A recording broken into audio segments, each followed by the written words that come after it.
I think people are finally starting to realize that the stock market doesn't always go up.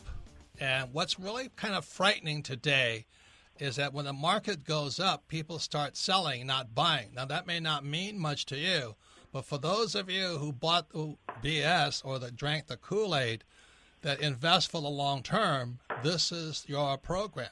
Because if you're really an adult, you already know that markets go up and markets come down. And what makes the Rich Dad radio show and the Rich Dad company different is that we really don't care which way it goes, because you can actually make more money and make it faster when markets come down. Now, unfortunately, most people who drank the Kool-Aid bought that BS that, well, invest for the long term in a well-diversified portfolio of stocks, bonds, mutual funds, and ETFs. And right now there's people holding their butt because they're hoping that the markets are going to go up. And again, the philosophy of Rich Dad is that who cares which way it goes? In fact, it's actually better when it comes down. So today we have a very special guest. He's been on our program before, Dr. Alexander Elder. Dr. Elder is a legend throughout the world. I first came across his work in the 1990s out in Sydney, Australia. And Dr. Elder has his cult following in Sydney, Europe, as well as Asia, because he teaches people about trading. His first book, Trading for a Living, which came out in 1993, and his latest book is Come Into My Trading Room. And trading is very different than the mantra of invest for the long term in a well-diversified portfolio of stocks, bonds, and mutual funds, and ETFs. So today you're going to hear the contrast for those of you who drank the Kool-Aid and bought the idea of what they call going long. Going long means you're going to just stick it out. It's happy days are here again. And today Dr. L is going to talk to you what a professional trader is. So this is the point of today's program. There are passive investors, and 98% of all investors are passive. They invest in stocks, bonds, mutual funds, and ETFs. And then there are professional or proactive investors. So today, I want you to stay tuned because you'll hear from a professional investor, Dr. Elder. Like I said, he's a legend all over the world, of the difference between passive investors and professional investors. Any comments, Kim? Well, I'm excited to talk to Dr. Elder because I'm reading the paper yesterday, and one article says, oh, don't worry, the market is rebounding. It's going to be stronger than ever. And then the other article says, no, the crash is coming. It's right around the corner. Everybody get out. So I'm happy to have Dr. Elder here, and I'm happy to talk about our philosophy, because if the markets go up, you make money. If the markets go down, you can make money if you've got the financial education to do so, and that's what Dr. Elder is going to give us today. He's also very, very much involved in the psychology of trading, so what goes on in our minds when the markets come up and down. So I'm excited. Again, Dr. Elder's bio, he was born in Leningrad and grew up in Estonia, and I'll be in Estonia in a few weeks. We love Estonia. He entered medical school at the age of 16. At 23, while working as a ship's doctor, he jumped a Soviet ship in Africa and received political asylum in the United States. I'm afraid he's one of the guys that Trump is going to hunt down. But anyway, he's here. He worked as a psychiatrist in New York City and taught at Columbia University. But his true passion, his true gift is trading for a living. So welcome to the program, Dr. Elder. Thank you very much. Pleasure to be here, as always. Yes. And, as I was listening to this wonderful introduction, I thought, gee, maybe I should buy my own book and read it.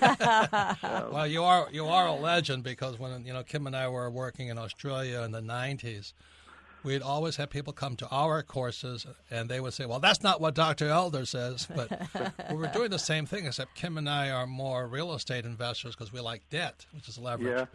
And I've done trading courses and all that. My brain doesn't operate as fast in that way. And I'm glad you're a psychiatrist, because wouldn't you say that most of investing is psychological?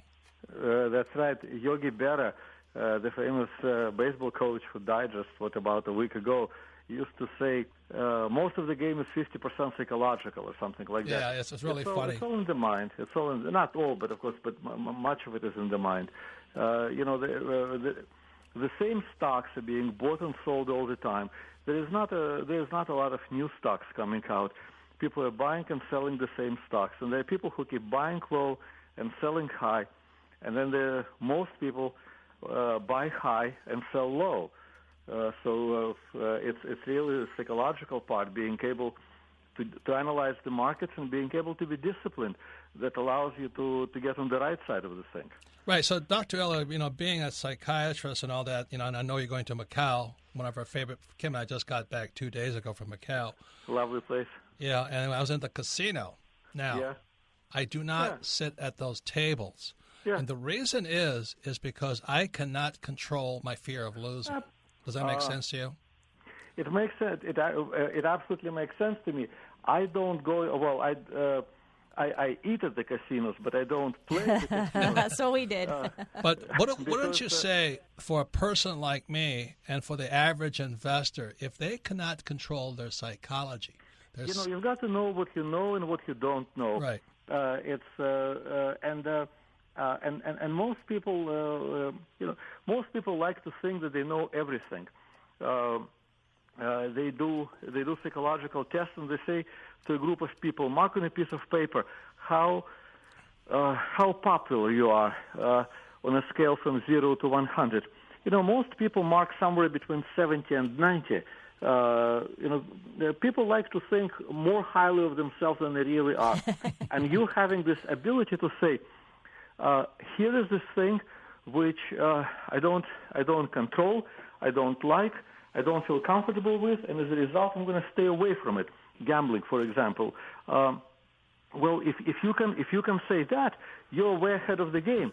Being able to take sort of a positive decision about a negative situation seems simple, but it's actually a rare ability. But wouldn't you say? How much of it is that fear?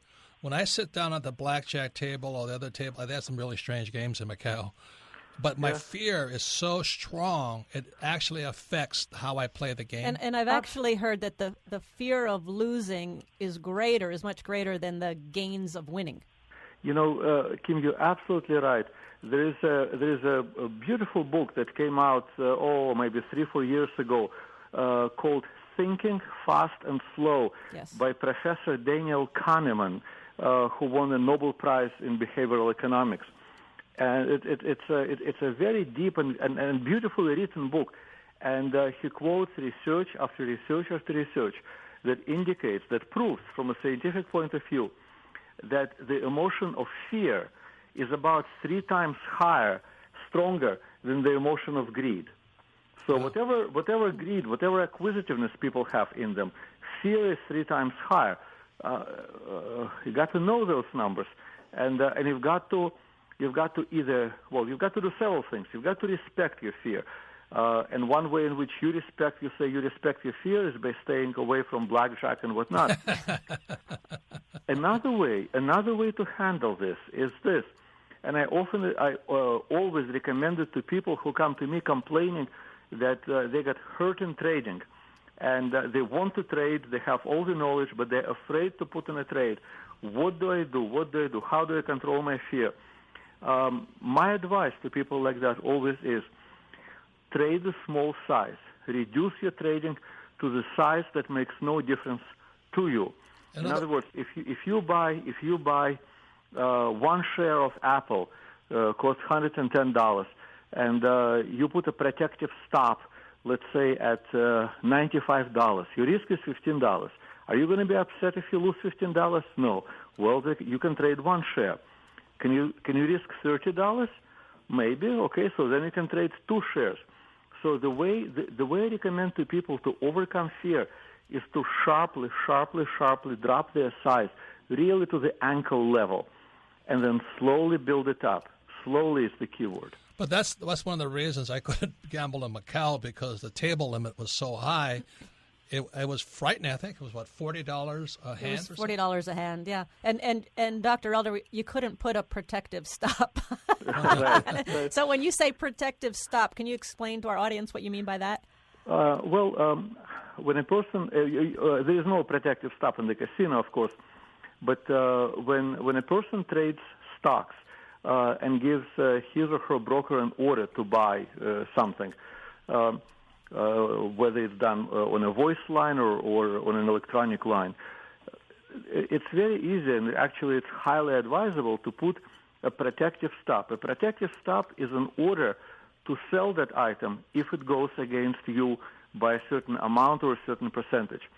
And then you don't have to watch it during the day. You don't have to get nervous. You know right away what is your maximum loss on this thing. Of course, nobody likes to think about losses. We can be afraid of them, but we don't want to think about them. But having a protective stop frees you from having to watch it and to be anxious and to worry. And also what happens time and again with most people, they say, oh, it's going to go up. They buy it at 120. It's now down to 110. Well, that's okay. Maybe I'll buy some more. It's down to 100.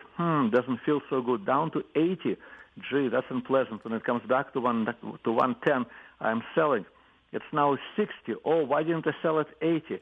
It's now 40, and the person sells in a panic. And this is a very, very common scenario. And, of course, it goes to 38, reverses, and starts going back up again. The person is beating his or her head against the wall. Have you been looking at my trading stuff, my trading documents?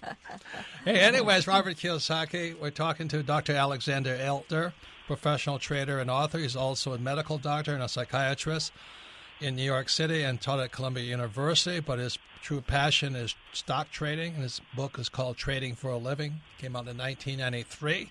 And we're talking to people who are so afraid of losing, they invest in the worst possible investments, mutual funds, ETFs, and they go long, hoping the market always goes up. So when we come back, we'll be talking to Dr. Elder, if you cannot control that fear, that possibly the most stupid thing you can do, especially in today's market, is to invest for the long term in stocks, bonds, and mutual funds and ETFs.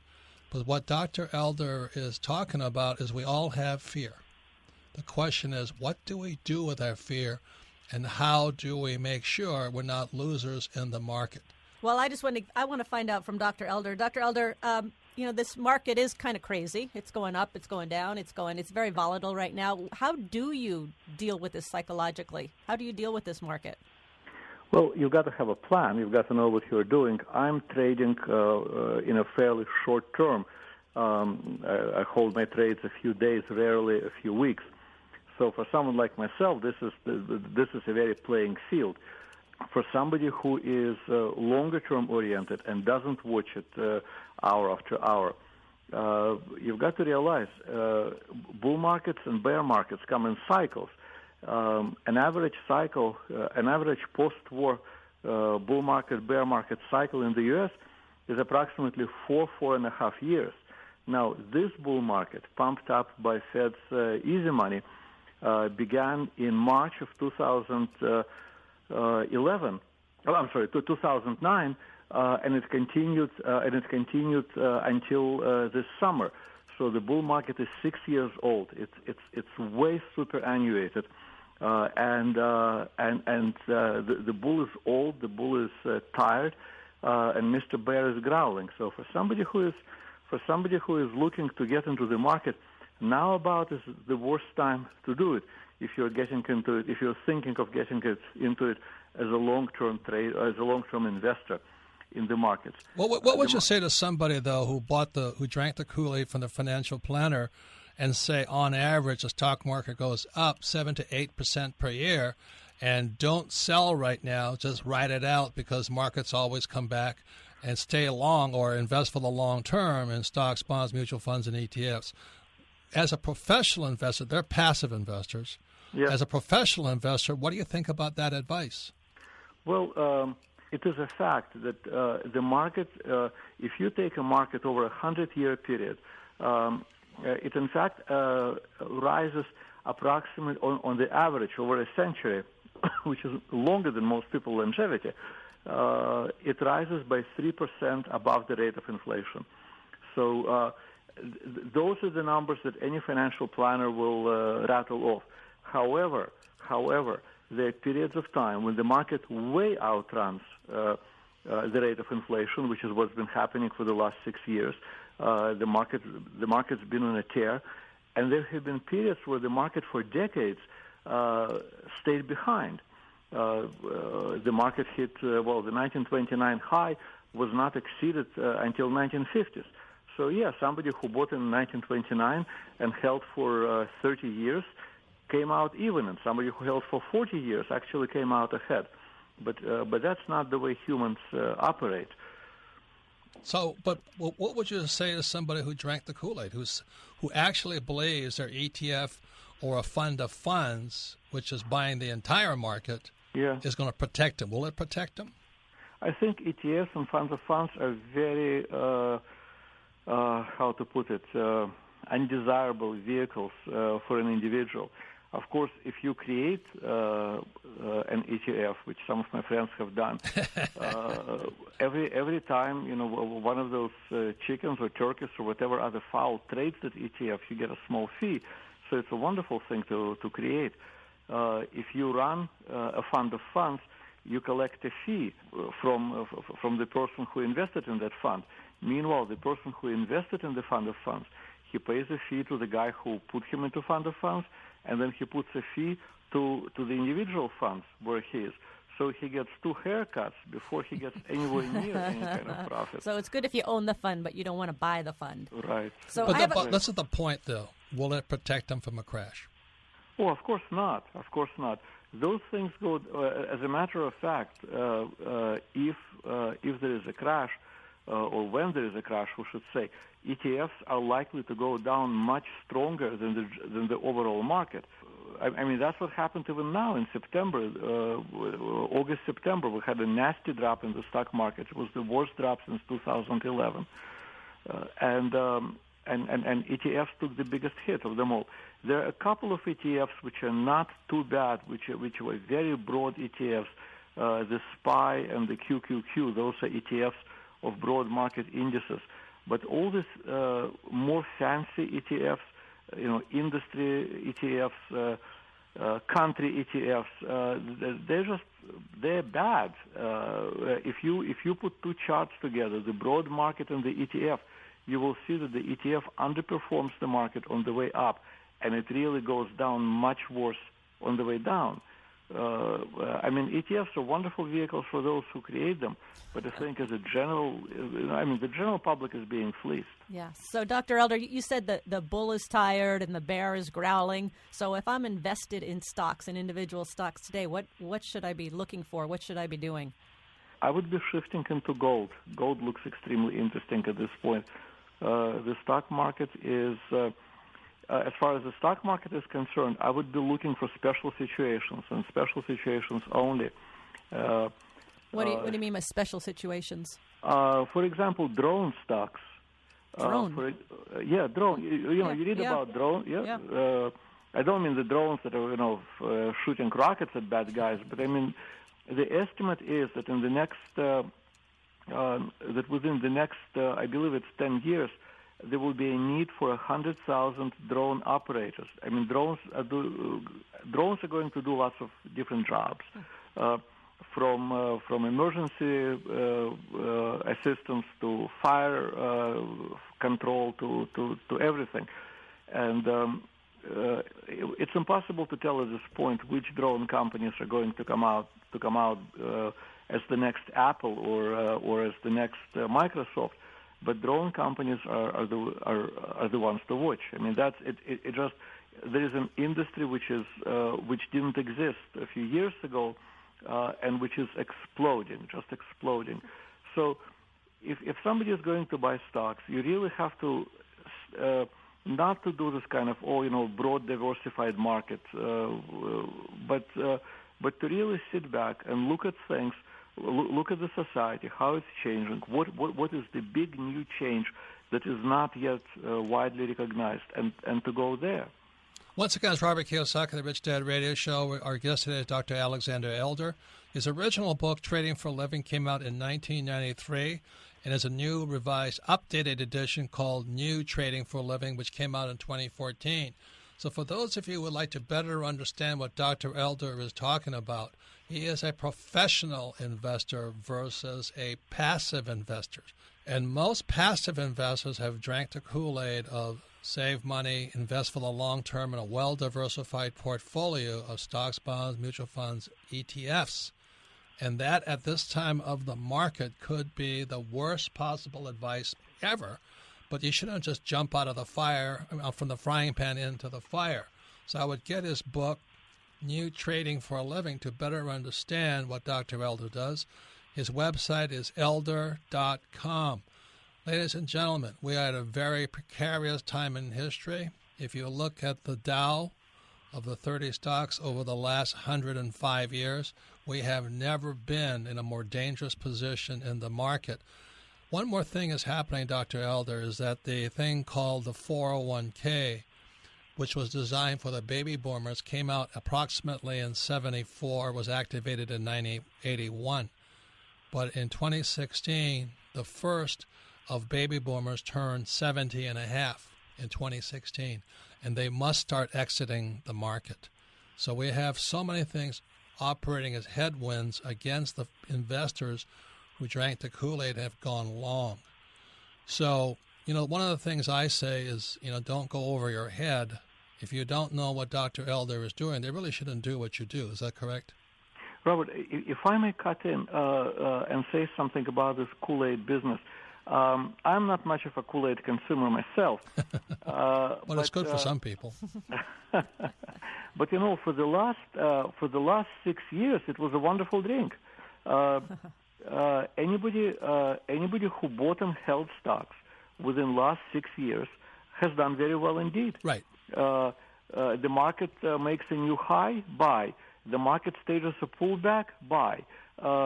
Basically, people who began buying in 2009, not too many of us did, but this whole melody of drink Kool-Aid, invest for the long term, diversified portfolio, it actually worked very, very nicely for the last 6 years, and that's why when you say drink Kool-Aid, of course I understand you mean it in a hugely negative way, but lots of people I would think are listening to you and saying, that Kool-Aid was pretty good for me, and I'm healthy and good, and give me another cup. What I think is hugely important, and I believe that's your message to your listeners, is that Kool-Aid is getting to be out of date.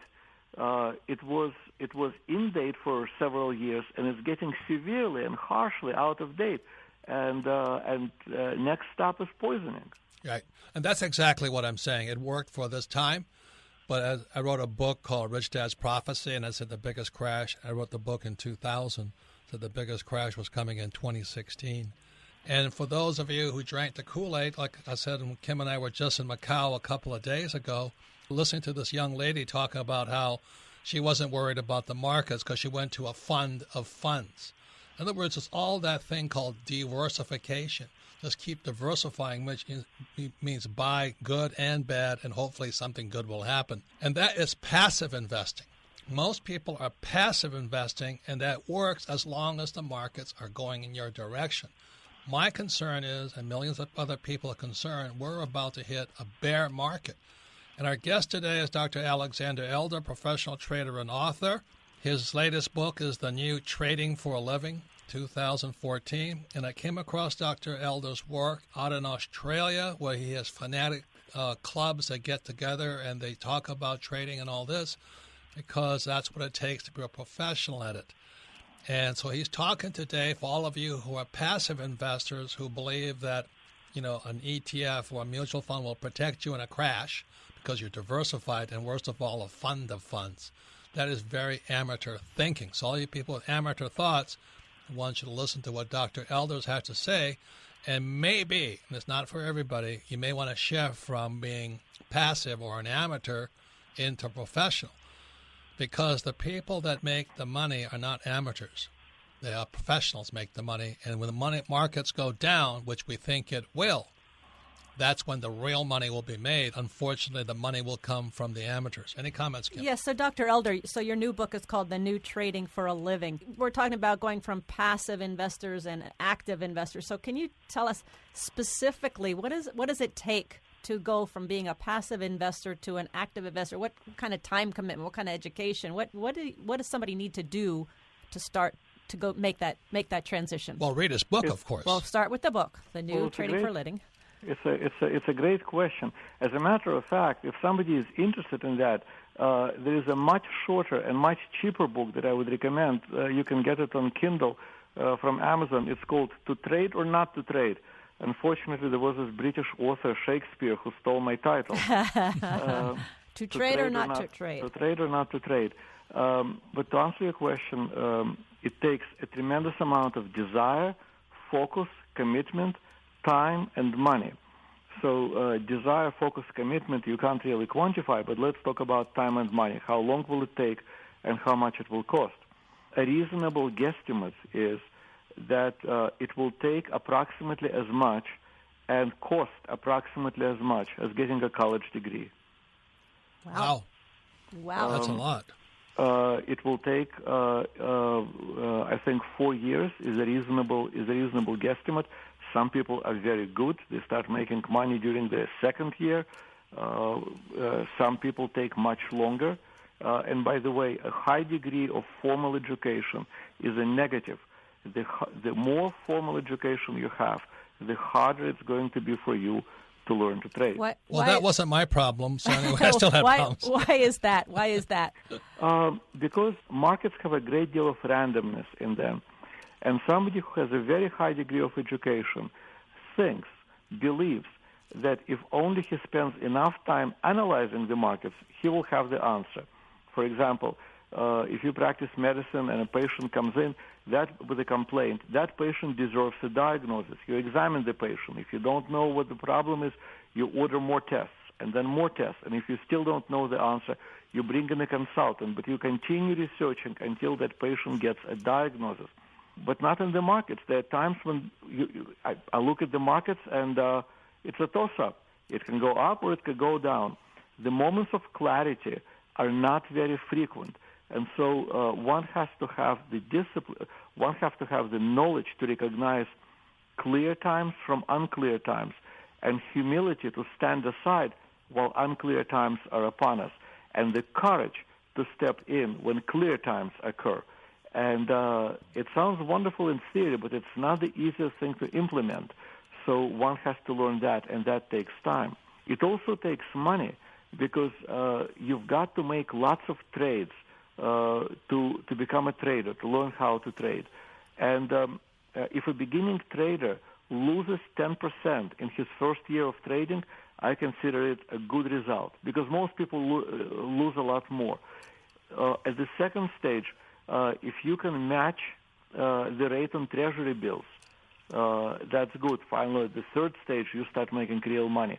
But just think about it. This is going to take several years, and this is going to cost money in the beginning. But let me just say to the audience here is I believe in practicing what I preach. And back in the 90s, I did not only Dr. Elder's courses, but 2 other courses. And after like 6 days of learning how to trade, I realized my brain didn't have it. It wasn't really in my kind of DNA. I didn't enjoy it. Mm-hmm. So that's why I stay with real estate, and I've made fortunes in real estate, but I've been in real estate now for 40, 50 years. Most people cannot do what you're doing right now. Most people cannot say, I don't know. Yeah, I don't know. It's a rare skill. It's really a rare skill. I got a first example. I got sort of first time impressed by somebody who had that skill. My mother took me shopping for a watch back in the Soviet Union, where a good watch was just unavailable. But she was a physician who specialized in venereal diseases, so she treated all the shop girls. And so a watch was produced from under the counter. And the girl proceeded to describe what a wonderful watch it was. And then she says, we have a machine that you can listen to this watch, how wonderfully it sounds. And my mother said, if you give me a patient and a stethoscope, I can listen to the patient's heart and lungs, and I will tell you what it means. But I don't know how to evaluate the sounds of a watch. If you tell me it's good, it's good. And I just stood there and said, wow, here was a lesson for me. Here was a person who was clearly highly competent and at the same time knew her boundaries, knew what, that's what you're doing right now. Right. And that's why I make so much money. And a lot of people want to jump in when when real estate market's going up, and they generally get hammered when it goes down. When you say that, it does. What I'm saying, it doesn't make a difference what asset class you invest in, but the question is, are you willing to dedicate yourself? Isn't that the statement? Absolutely. You have passion for real estate, and because of that passion, you don't count hours that you're going to spend researching a property, or the effort that you're going to have to make to raise the capital to buy a property. It's a labor of love. But also it becomes instinctive. Wouldn't you say that there's a part of it that the fear is gone. It goes into, I know, this one is going to, I suspect this is going to be a good one. Same thing in trading. Yeah. People say to me, what about gut feel in trading? And I say, well, you earn your right to the gut feel. Right. Yeah. If a beginning trader has a gut feel, he should probably lie down and wait until the feeling passes, because it's probably something bad that he ate. So before we, it does go back. It does go back to what you said earlier. Desire. The first thing is the desire. It's what you're talking about, Robert. Yeah, but also the main message of this program for those of you who thinking that diversifying, going to ETFs and fund of funds, this might be the worst time to do it. And you have a choice. You can either do that or you can learn to become a professional, because it's going to be a good time because of volatility. But the question is, I have for you, as you mentioned earlier, you think gold is an interesting position right now. And we have a lot of gold bugs up there. And the reason I like gold, it's pretty simple to either buy it or sell it. And that's about it, right? Yeah. I went to all those conferences and events when gold crossed above $1,000 an ounce, saying to anybody who would listen that gold crossing above $1,000 an ounce was like when the Dow crossed above 1,000. 1,000 on the Dow was called the graveyard in the sky. Dow would go up to 1,060 and have a bear market. Once Dow decisively crossed 1,000 points, we were in a new era, a new stage. So gold, it happened with gold above 1,000. It had a fantastic bull market. And, of course, everybody fell in love with it as gold was approaching 2,000. I believe the high was 1,900 and change per ounce. Now, that was the place where everybody was happily buying gold. Was pretty clear that the top was at hand to me. The gold came down, and the gold almost reached 1,000 again. It came below, it came to $1,100 an ounce. And that's where nobody likes gold. No, except for some, old-timers, hardline old-timers. Gold is not a popular investment anymore. But meanwhile, what happened was this: the bull market retraced almost 50%. It refused to come below that extremely important line of $1,000 an ounce. And it's now turning up, and it's been going up very nicely for the last couple of months. I look at my computer screen, and all the technical indicators that I use are saying, we have a bottom, we have a bottom, we have a bottom. Once again, it's Robert Kiyosaki. We're talking to Dr. Alexander Elder. The theme of this show is that for the average or the passive investor of a mutual funds and ETFs and 401ks and all that, going long or buying and holding and praying could be the worst advice at this time, because I got a bad feeling in my gut. I think it's going to reverse down and go into a bear market. So our guest today is Dr. Alexander. He's the author of The New Trading for a Living. Dr. Elder was born in Leningrad, grew up in Estonia, where Kim and I are going in a few days. And he he was a medical doctor. He left the ship the Soviet ship in Africa, and received a political asylum in the United States. He's worked as a psychiatrist in New York City and taught at Columbia University, but he is most well known for his teaching people to trade. How does a person, before they get to that level, how would you say they could, let's say they buy your book, The New Trading for a Living, do you teach courses all over the world? I do something better than that. I teach courses occasionally, but what I do is I run a group of traders together with a good friend and a business partner of mine, Kerry Lavon, in Alabama. We run this group called Spike Trade, where people submit their favorite picks on a weekly basis. And we're the only group that actually pays people for performance. We run a weekly competition, friendly competition, where people give each other advice and share ideas. But people win bonuses, and including cash bonuses at the end of the quarter for the top performers. So that's where people really hang out with other traders and learn from each other. How did they get in touch with you on that program? Just type in Spike Trade. Spike like a railroad spike. SPIKE. SpikeTrade.com. So, Dr. Elder, does China have an impact on the markets? What's your take on that? Well, China just blew up a bubble. I mean, Chinese market is amusing to me beyond belief. It stays asleep for about 4 or 5 years, then it blows up a bubble much faster and much bigger than we do here. And then the bubble goes pop, and for the next 5 years again, we don't hear from Chinese market again. So their bubble just blew up, and I don't think it's finished blowing yet. I think it wants to go further down, and then peace and quiet.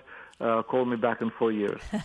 But for you, that's neither good news or bad news, because you'll trade it. I don't trade there. You know, to me, when you trade, you try to take money out of another person's pocket. That's really what you're trying to do. Meanwhile, paying commissions and whatnot. And that person is trying to pick your pockets. So it's a tough game. And it's hard enough to do it while I am awake. Why would I want to play this game while I'm sleeping? I'm asleep and some Chinese trader is putting hands. You know, it just doesn't work this way.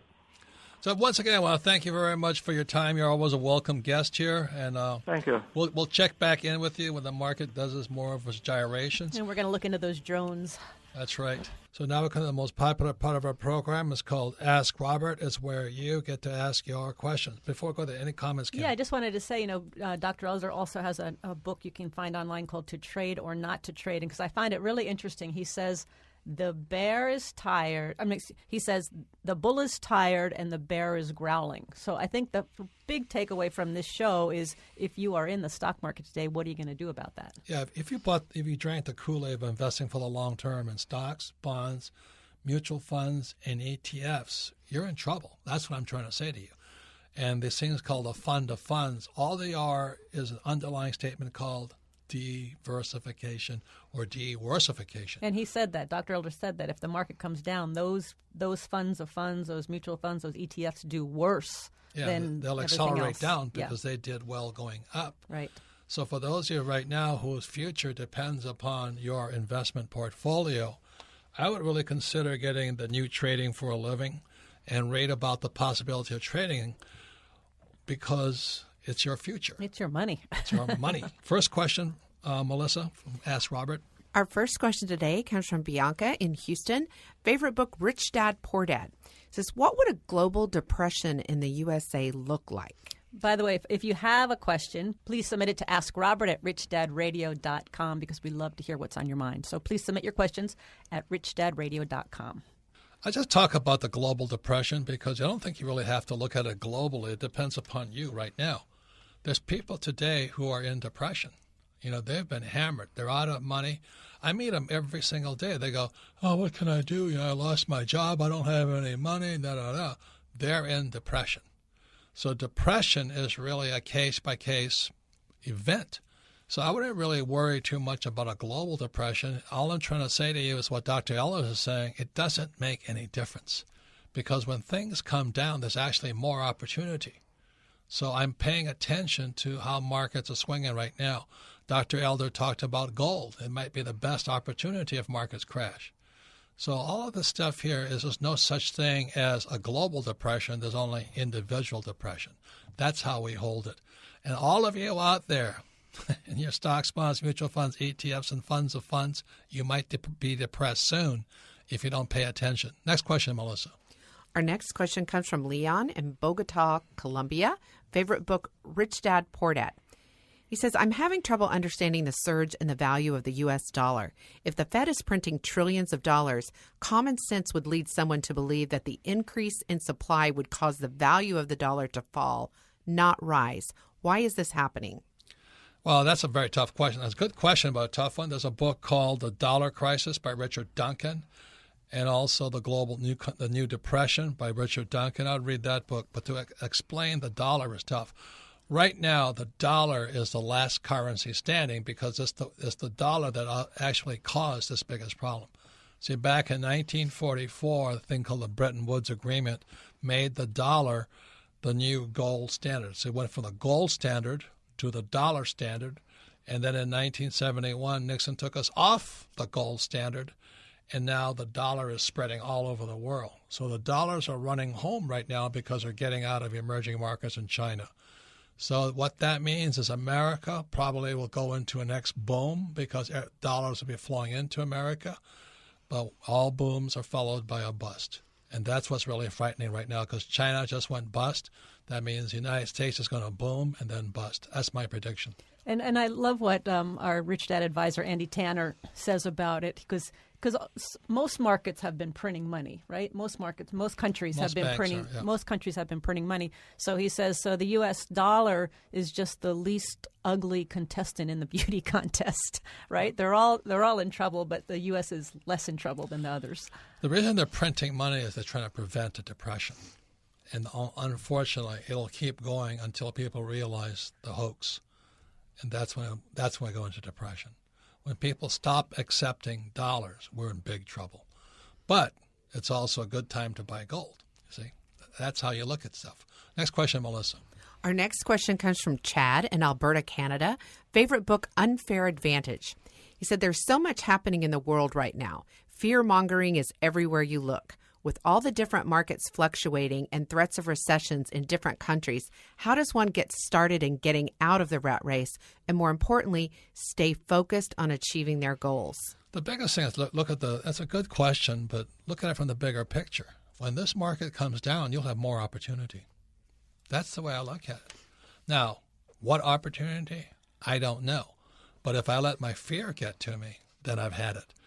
And that's why we started this thing with, Kim and I were just in Macau where Dr. Elder is going this week. The reason I don't play blackjack is I really don't want to learn to control my fear playing blackjack because I don't have any control of that game. And also I don't trade like Dr. Elder does because I don't really have the brain for trading. I have a real estate brain. Now, when markets crashed in 2007, Kim and I made fortunes because the best real estate in the world went down. That's really a good time.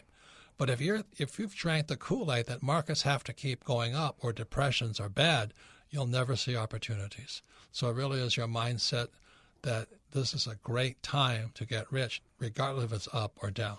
And you might want to re-listen to this show because Dr. Elder talked a lot about fear and how you manage that fear. And the one thing he said, which we say at Rich Dad also, is if you're starting and you want to get out of the rat race, you take small steps. The big thing here is Kim and I were just coming in from Hong Kong, and this young guy came up to me and says, I'd like to do what you do, but I can't afford it. And that's where it starts. Yes. The moment you say you can't afford it, you're finished. Because Dr. Ellis is going to take 4 years and money. Same as real estate. Now, the moment you say you can't afford it, that means you have a loser, you have a poor man's or poor person's mentality. As it says in the Bible, the word becomes flesh. If you say you can't afford it, you're a very, very poor person. And if you're saying I can't afford it, aren't you saying I'm afraid of losing? No. No? I would think that I can't afford it means I'm not going to make any money. So that means they're not in control of their life. They're not in control of their thoughts, number one. You've got to stop the thought. You can't control your thought, and you can't control your mouth. You can't control your emotions, and you can't control your spirit. You really should not do anything we're talking about because you're not in control of your frickin' brain. Your mind is your worst enemy. If your mind is saying, oh, I can't do this, I can't do that, or the rich are this, if you can't control that, you can't control your life. And that's really the problem. Next question, Melissa. Our next question comes from Raj in India. Favorite book, Unfair Advantage. He says, I'm currently buying and writing options, credit spread leaps in the U.S. market. What will be the impact of the two giants failing on the options market? I feel despite any failure, some specific option strategies will always produce good returns because of their covered nature. What is your opinion on this? Well, 99% of the people have no idea what you just talked about. That's right. Not a clue. Yeah. Leaps, options, I understand what you're saying, covered. and I would say just say to you, very smart young man, because right now you should be doing what you're doing, getting, as Dr. Elder says, your practice in. Like what happened for me, because I did Dr. Elder's courses and other people's courses, in May of 2015, Kim and I exited the stock market entirely because we knew it was over. Now, at the same time, I'm coming back in, and because I took Dr. Elder's courses, what we're doing is we're running naked puts. Now, the average person goes, what the hell is a naked put? Well, that means I'm selling something I don't have. And the average guy goes, you How can't do you do that? And that's why you should take the course, especially the people who say, well, I can't afford it. Because your brain you program your brain, or your mommy and daddy did, or somebody program your brain to be a poor person. Writing a naked put means I'm selling somebody insurance on a stock I don't have, and I make money. It's called cash flow. That's what Andy Tanner teaches. But it begins with vocabulary. If you don't understand what that young man said or what a naked put means, then you're really missing out on fabulous opportunities. And that's why we have this Rich Dad program, because it doesn't make any difference, because the biggest gap is between your ears, your left ear and your right ear. Because if you don't take control of what's going on between that and put in information and data and education that you want, then you're going to be the biggest loser of all. And I think Raj, I think you're exactly right. Raj is in a great position because if these markets come crashing down, he's already educating himself. He's already getting the experience of these options and how to take advantage of when the markets come down. I think that's really smart. You'll make more money when markets come down. Yeah. That's really the fact. Remember, for Kim and I, 2007 was, Good thank year. God, it was fantastic. Good year. We made millions and millions of dollars. And every time they drop interest rates, we make even more money because the cost of our debt goes down. That means more money goes into our pocket. Now, if you don't understand that stuff, you're in very big trouble. That's why we had the Rich Dad radio program. We don't give you advice, except that we recommend you study, learn the vocabulary of money.